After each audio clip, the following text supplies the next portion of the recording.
going to Salamiya and we're celebrating to my for my birthday friend.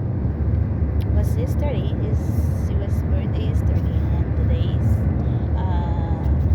we're celebrating to make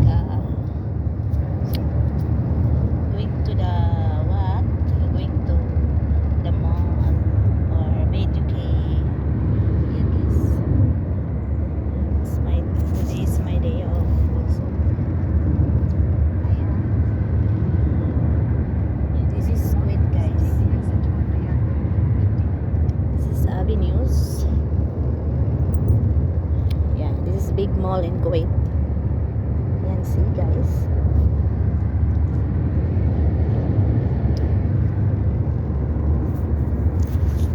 Please subscribe.